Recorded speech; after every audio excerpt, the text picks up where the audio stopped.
사도행전으로 죄송합니다. 고린도 후서입니다. 주보에 잘못 나갔는데요. 고린도 후서입니다. 11장입니다. 22절에서 33절 고린도 후서 11장입니다. 22절에서 33절입니다.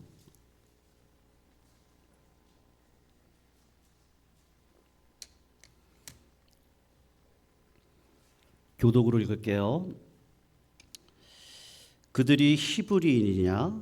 나도 그러하며 그들이 이스라엘인이냐? 나도 그러하며 그들이 아브라함의 후손이냐? 나도 그러하며 그들이 그리스도의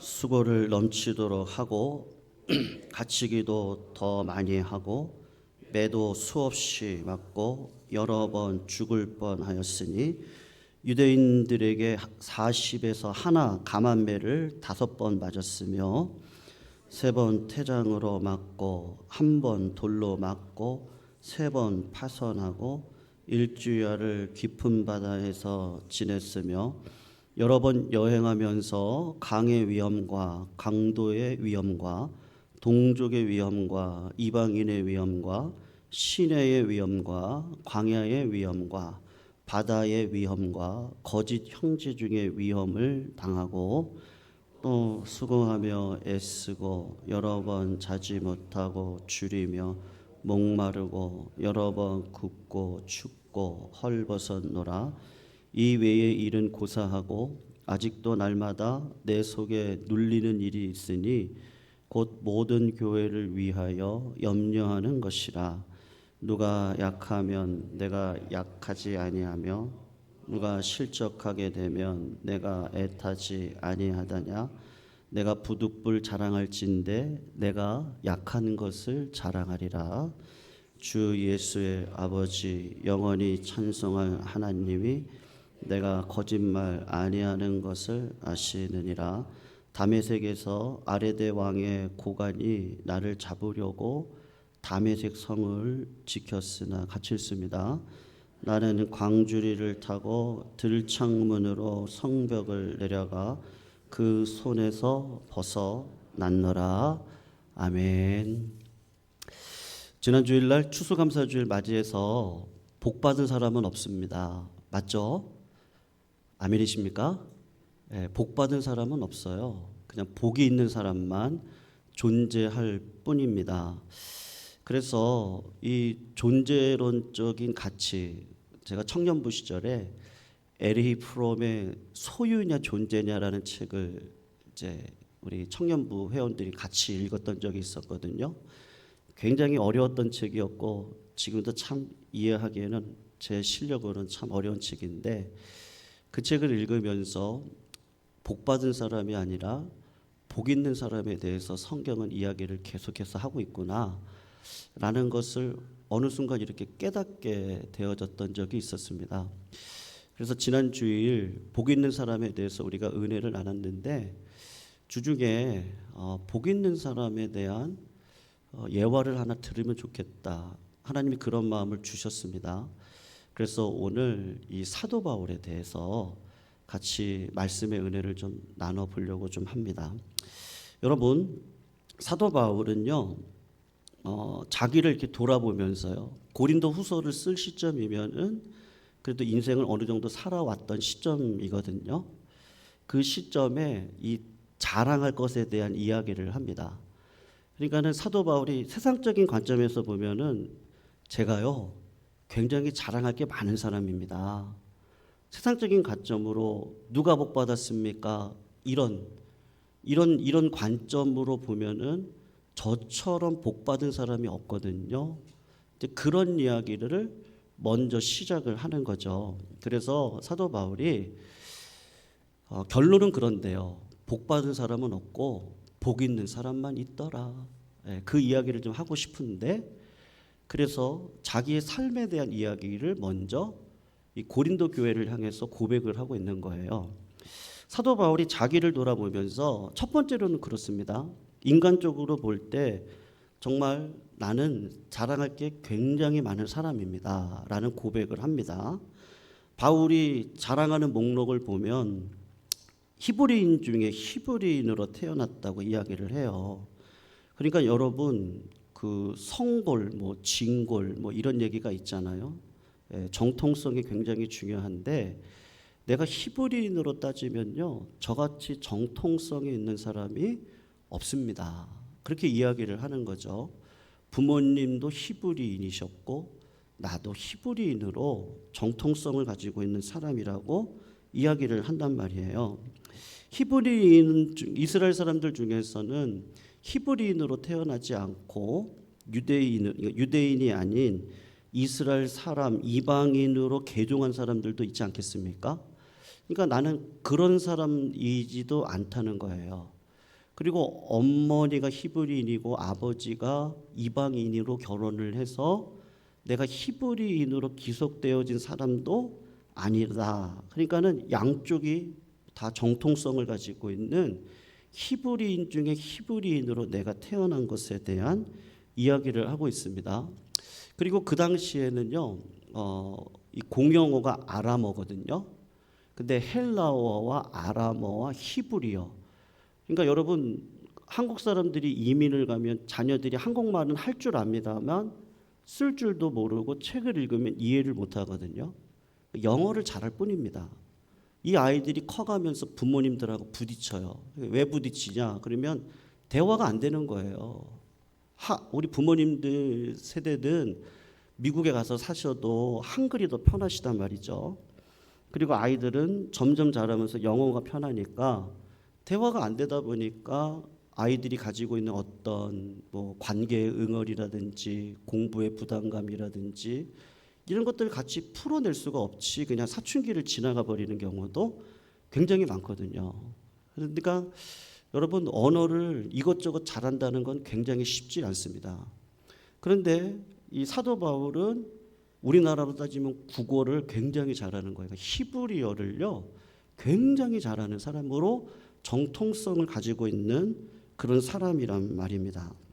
그런데 이 사람이 누구한테 배웠느냐? 그러면 힐렐 학파라고 하는 굉장히 유명한 학파가 있어요. 뭐 예를 들면 서울대 출신들이 만든 어떤 지식의 집단이라고 할 수가 있거든요. 그 가운데 가말리엘이라고 하는 유명한 선생님이 계시는데 그분 밑에서 배웠던 분이라고 자기는 그렇게 소개를 하고 있습니다. 그러니까 여러분 사도 바울은 인간적으로 보면요, 나 이런 복 받아서 자랑할 수 있는 충분한 근거를 가지고 이 땅에 태어났단 말이에요. 참 좋은 부모와 좋은 환경에서 태어났고 태어나서 보니까 부모님이 공부를 굉장히 잘하시는데 자식인 나도 태어나서 보니까 굉장히 공부를 잘할 수밖에 없는 그런 아이덴티티를 가지고 있단 말입니다. 그렇게 하다 보니까 좋은 대학도 다녔어요. 실력도 있어요. 인간적으로 보면 자랑할 게 굉장히 많단 말이죠. 뭐 성도님도 생각해 보십시오. 어떤 남자아이가 집안에 태어났는데 태어나서 보니까 내 부모님이 굉장히 부유하신 분이란 말이에요. 거기다가 머리도 똑똑하셔요. 그러니까 재능도 있어요. 남자가 직장도 좋아요. 뭐 다 좋단 말이죠. 어떤 자매가 태어났는데 부모님의 그냥 DNA를 그대로 이어받은 거죠. 그래서 부모님이 키가 크니까 그 자녀들도 키가 큰 거예요. 딸인데 키가 미스 코리아가 되려면 몇 킬로 죄송합니다. 몇 센치가 돼야 될까요? 최소한 미스 코리아 되려면요. 아마 제가 이렇게 올려다 보여야 되는 자매일 거예요. 미스 코리아 정도 돼. 거기다가 빼닥구두까지 신으니까 제가 그렇게밖에 표현을 못 하겠어요. 기분이 안 좋아서 올려다 봐야 될 것 같아 이렇게. 그런 적일 거라고요. 그러니까 내가 태어나서 봤는데 DNA가 그런 걸 어떻게 해요? 그러니까 자랑할 게 얼마나 많겠냐고요. 그런데 사도 바울이 무슨 얘기를 하냐면요. 내가 이렇게 태어나서 보니까 물론 나도 열심히 했죠. 그때 은사도 있었단 말이죠. 근데 하나님 앞에 인간적으로 자랑할 만한 것들이 하나님께서 나에게 주신 복이지, 내가 복이 있는 사람인 거지, 그것을 남들과 비교해서 자랑할 만한 사람이라는 것은 내가 믿음 안에 들어와서 보니까 이거는 잘못된 거였구나, 이거를 깨달은 거예요. 그러니까는 인간적으로 보면 나 자랑할 거 많은데, 야, 내가 너희들보다 자랑할 거 훨씬 더 많은 사람이야. 그 이야기를 첫 번째로 하는 거예요. 그러면서 두 번째로 자랑하고 싶은 게 뭐냐 하면, 영적인 것들을 자랑할 수도 있다고 본인이 이야기를 한단 말입니다. 나는 복음을 위해서, 교회를 위해서 다른 사람들보다 더 많이 수고했어요. 그리고 복음을 위해서 내가 다른 사람들보다 더 많은 환난과 핍박을 받았습니다. 그렇게 말을 하고 있습니다. 그러니까 여러분, 내가 신앙생활 하면서요, 내가 옥에 갇히기도 여러 번 갇혔고 매를 맞았는데 맞는 것도 골고루 맞았단 말이에요. 유대인들한테 잘못하면 유대인들이 나를 때리고, 로마인들이 사는 곳에 가서 또 복음을 전하다가 로마인들이 자기를 때리고, 뭐 그런 일들을 여러 번 경험을 했단 말입니다. 그러니까 우리가 알다시피 거의 죽을 뻔했었다고요. 근데 성경을 자세히 보시면 사도 바울은 죽었다 그랬습니다. 사실은요, 돌에 맞아 죽었거든요. 그런데 3층 천을 올라갔다 왔다 그러잖아요. 여러분, 죽었던 자가 천국 올라가서 보고 내려왔던 거예요. 그리고 하나님이 살려주셨단 말이죠. 그것만으로도 자랑할 게 영적으로 얼마나 많겠습니까? 그리고 복음을 위해서 교회를 개척하고 선교 여행을 많이 다녔어요. 그런데 뭐 안전하게 지켜주시지 않았던 것 같습니다. 그러니까 하나님께서 배를 타고 가다가 파손을 당하게 하기도 하시고, 선교 여행을 하는데 자연재해를 여러 번 당하기도 하시고, 헌금을 가지고 가다가 강도에게 빼앗길 위험을 당했던 적도 있었고, 도둑을 맞기도 하고, 환난과 어려움이 20년 동안은 있었던 것 같습니다. 그런데 마음 가운데 더 어려웠던 것이 있었는데, 그게 뭐냐면 사도 바울이 교회를 굉장히 많이 개척했잖아요. 개척한 교회는 여러분 내 몸입니다. 내 피가 그대로 녹아져 있는 곳이 바로 내가 개척한 교회 아니겠어요? 그러니까 개척한 교회들을 생각하면 늘 근심이 있고 어려움과 또 마음에 낙심이 있단 말입니다. 왜냐하면 사도 바울이 개척한 교회들이 다 올곧이 다 섰느냐? 여러분, 교회가 올곧이 선다는 건 시간이 굉장히 많이 필요하거든요. 우리가 급하게 마음 먹으시면 안 돼요. 굉장히 오랜 세월을 굉장히 부딪히면서 교회가 교회다워지는 일을 하나님께서 해나가신단 말이에요. 그걸 어떻게 알아요? 사도 바울이 세운 교회를 보면 알아요. 사도 바울이 세운 교회들이 다 문제가 많았어요. 그러니까 오늘 본문에서 사도 바울이 하는 얘기가 뭐냐면, 내가 그 정도로 영적으로 내가 개척한 교회들을 생각하면 늘 마음에 근심이 있고 내 마음 가운데 낙심이 있고 눈물이 있단 말이에요. 내가 그 정도로 헌신해서 세웠던 교회란 말이죠. 그렇게 생각을 한단 말입니다. 그런데 하나님이 보실 때 내가 신앙생활할 때 내가 굉장히 열심히 해왔잖아요.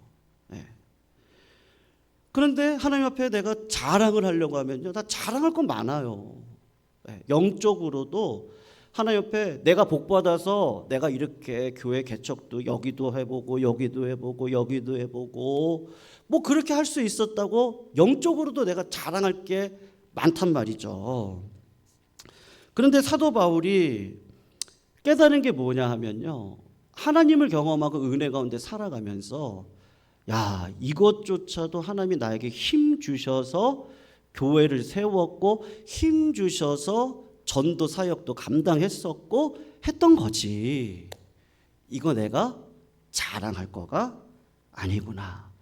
오히려 성경 말씀에 나온 대로 의를 위하여 너희들이 핍박과 환난 가운데 있을 것인데, 내가 진짜 믿음의 삶을 살아왔더니 하나님께서 나에게 환난도 주시고 박해도 주셨는데, 그렇지, 내가 하나님이 힘 주셔서 이런 삶을 살아온 거지, 거기에 대한 감사의 마음, 은혜의 마음이 있단 말이에요. 그러니까 여러분 사도 바울이 생각했을 때 자랑할 만한 것이 얼마나 많겠어요. 육신적으로도 자랑할 게 많아요. 영적으로도 자랑할 게 굉장히 많단 말이죠. 그런데 시간이 지나고 깨달은 게 뭐냐? 하나님께서 나에게 은혜를 주신 거구나. 내가 많은 교회를 개척할 수 있도록 힘을 주셨고, 전도 여행하면서 힘들고 어려운 일 가운데서도 하나님 나를 붙들어 주셔서 내가 이렇게 했던 거지, 하나님이 붙들어 주시지 않았다면 나는 이렇게 할 수 없었구나. 육체적으로, 육신적으로 자랑할 수 있는 것도, 영적으로 자랑할 수 있는 것도 누구랑 비교하면서 그래요 나 복 받았잖아요 이렇게 얘기할 수 없는 자리에 섰단 말이에요. 그리고 사도 바울이 쭉 생각을 해보니까, 내 삶을 돌아보면서 생각을 해보니까, 그래 내가 자랑한다면 내가 이거는 자랑할 수 있습니다. 여러분들 그렇게 이야기를 하거든요. 성도님들 뭘 자랑할 수 있을까요? 사도 바울 정도라면 뭘 자랑하는 게 맞아요? 손수건을 얹으면 병이 떠나가요. 그런 거 자랑할 수 있잖아요. 사도 바울은 구약의 말씀을 꿰고 있는 자거든요. 하나님의 나라를 사도 바울만큼 강력하고 성경적으로 전할 수 있는 사람은 그렇게 많지 않아요. 그걸 자랑할 수 있잖아요. 내가 교회를 얼마나 많이 개척했는지 알아요? 이거를 자랑할 수 있어요. 내가 하나님 나라 위해서 여기도 아팠고요, 여기도 다쳤고요, 네 여기 앞을 보세요, 채찍에 얼마나 많이 맞았는지 알아요? 내 등짝을 보세요, 온갖 상처들이 다 나 있을 거예요. 그럴 수도 있잖아요. 근데 사도 바울이 뭐를 자랑하죠? 오늘 본문을 보시면요, 내가 자랑할 거 하나 있습니다. 내가 믿음 생활 시작한 지 얼마 안 됐을 때입니다. 다메섹에서 오늘 본문을 보시면 아레다 왕의 고관들이 나를 잡으려고 했습니다. 그럴 때 제가 어떻게 했는지 아세요? 그때 믿음으로 나아가서 믿음으로 그들에게 복음을 증거하고 믿음으로 삶을 살아왔고, 그들에게 귀신을 쫓아내는 능력을 발휘해서 예수 믿게 했고, 내가 굳이 자랑한다면요, 저 그렇지 못했어요. 오히려 성벽에서요 광주리를 달아서 내릴 때 내가 너무 두렵고 떨리고 죽을 것 같아서 도망갔던 놈이에요. 내가 굳이 자랑한다면 내가 이것을 자랑하고 싶어요. 그리고 약할 그때의 강함이에요. 이렇게 이야기를 하고 있습니다. 무슨 뜻이죠? 내가 비겁했습니다라는 것을 자랑하려고 하는 것이 아니라, 그때는 어린 시절이란 말이에요. 그러니까 하나님이 어떻게 하시는 거예요? 내가 감당할 수 없으니까 피할 길을 주셔서 그렇게 피하게도 하셨어요. 왜요? 하나님이 나를 향한 사명이 있으시거든요. 이방인들에게 그릇으로 쓰임 봐야 되는 사명이 있기 때문에 아직 네가 죽으면 안 돼. 그러니까 내가 연약할 때 그렇게 비겁한 자로 도망을 가도록 하나님이 내 삶을 주장해 주시기도 하셨다는 거예요.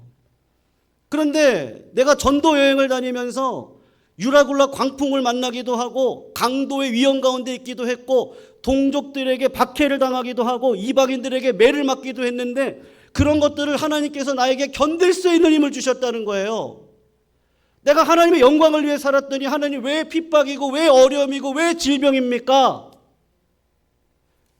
그렇게 원망하지 않고 내가 지난 날을 되돌아 놓고 보니 하나님 나에게 어떤 힘을 주신 거예요? 감당할 힘을 주셨구나. 그리고 감당할 수 없을 때 어떻게 해주신 거예요? 피할 길을 주신 거예요. 내가 잘나서 여기까지 온 게 아니라고요. 사도 바울이 하고 싶은 얘기는 내가 이렇게 복받아서 여기까지 온 거예요. 내가 히브리인이고 가말리엘 문화에서 공부했기 때문에 내가 더 다른 사람들보다 설교를 더 잘한 거예요. 그건 아무것도 아니에요. 하나님이 나한테 힘을 주신 거예요. 아플 때 견딜 수 있는 힘도 주시고 낫게도 해주시고 물질의 어려운 가운데서도 하나님을 의지할 수밖에 없는 믿음을 하나님께서 나에게 붙들어 주시고 환난과 어려운 가운데서도 주님 앞에 나와서 주님이라고 부를 수 있는 하늘의 눈물을 배울 수 있는 그 자리 가운데 나를 세워주셨고 세상을 향해서 나가고 싶은 마음이 없어요. 왜냐하면 하나님이 나한테 그런 마음을 자꾸 주시는 거예요. 자꾸. 그래서 내가 자랑할 수 있다는 게 그것밖에 없어요. 나 비겁한 놈이었다니까요. 나 자랑하려면 그것밖에 없어요. 나 같은 놈도 쓰셨다니까요. 나 같은 놈도. 그분이 하나님이시라고요. 얘기할 수 있겠죠. 여러분 한번 생각해 보세요. 복에 있는 사람은 제가 지난주일날 시냇가에 심은 나무였습니다. 트랜스플랜트거든요. 하나님이 갖다가 심었어요. 30년은요 유대인의 그 이단의 삶을 살았습니다. 그리고 30살에 부름받았습니다. 그리고 사도 바울의 삶을 보면 10년 동안은 아라비아 반도를 비롯해 들어가 가지고 은둔 생활을 합니다. 아마 그때 공부를 굉장히 많이 했던 것 같아요. 그리고 나서 바나바의 도움을 받아서 안디옥 교회 와가지고 1년 사역합니다. 그리고는 그 다음부터 전도 여행을 시작하는데 40대 초반에 1차 전도 여행, 50대 초반에 2차 전도 여행, 50대 후반에 3차 전도 여행, 그리고 로마로 끌려가서 2년 동안 감옥에 있다가 2년 후에 베드로와 함께 죽임을 당하거든요. 평안한 삶이 없었어요. 사역을 20년 했던 거예요. 20년 가운데서도 5년은 감옥에 있었다고요. 그리고 15년 사역했어요. 10년은 고생만 하고 살았어요. 그 중에 5년만 에베소 교회하고 고린도 교회에서 그냥 목회하면서 살았던 거예요. 그렇게 평생 사역한 것도 아니었어요. 사람들이 얘기할 수 있잖아요. 아유 무슨 말씀이세요? 당신처럼 능력의 종이 어디 있어요? 당신처럼 말씀을 꿰뚫고 있는 분이 어디 계세요? 당신처럼 하나님의 영광을 위해서 고생한 사람이 어디 있어요? 근데 사도 바울은 뭐라고 그러죠? 나는 심었고 아볼로는 물을 주었고 자라게 하시는 분은 누구라고요? 하나님이시라고요. 디모데후서 4장 7절 8절 여러분 사도 바울이 싸움에 대한 이야기를 하거든요. 이렇게 얘기했습니다. 나는 어떤 싸움을 싸우고요? 선한. 여러분 나는 안 선해요. 선한 분은 딱 한 분 계세요. 누구세요? 하나님밖에 없잖아요. 그 선한 하나님의 뜻을 따라서 나의 달려갈 길을 마치고 그리고 뭐를 지켰다 그러죠? 믿음을 지켰습니다. 이제 후로는 나를 위하여 의의 면류관이 예비되었을 뿐입니다. 유혹도 있었을 거예요. 왜냐하면 내가 누구 병을 막 낫게 하면 뭐가 들어오겠어요? 물질도 들어올 것이고 명예도 들어올 것이고 우리 목사님 같은 분 없다고 그럴 것이고 당신 같은 자가 어디 있냐 그러고 멜리데 섬에 가서 독사에 물렸다가 깨끗한 치유함을 본인이 받잖아요. 그러니까 당신은 신이라고 그러고 얼마나 많은 유혹들이 있었겠어요. 그럴 때 그렇지. 나는 복받은 사람이죠. 그렇지.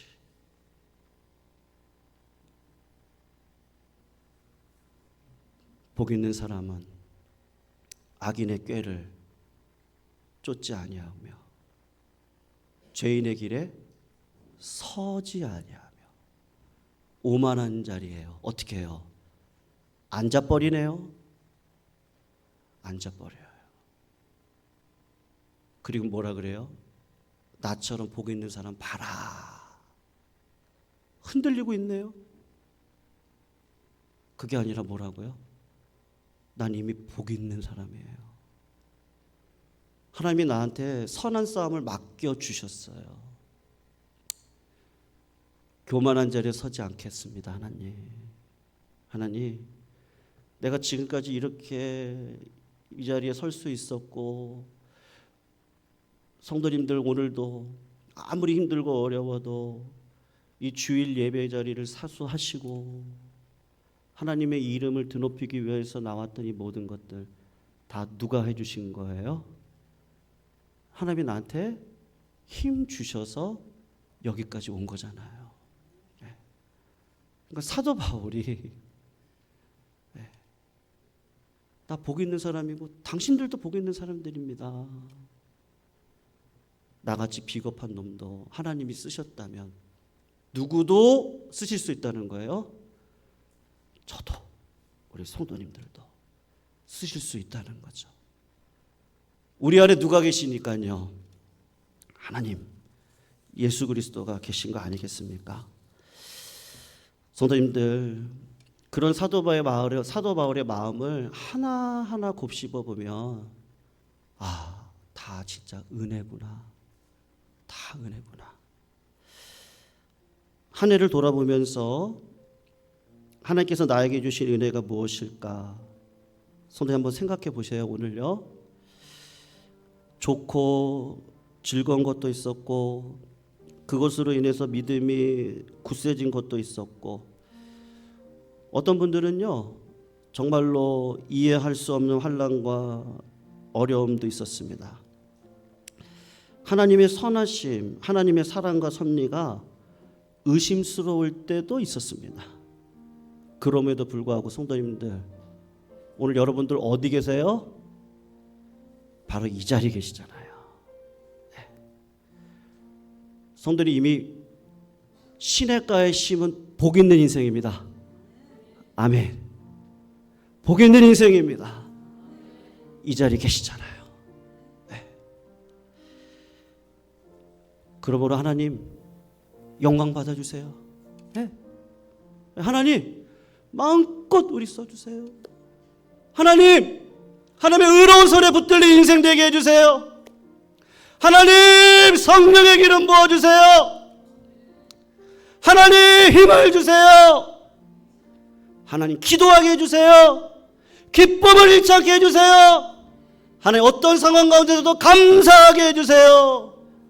왜요? 성도님 이 자리에 있잖아요. 이 자리에 계시잖아요.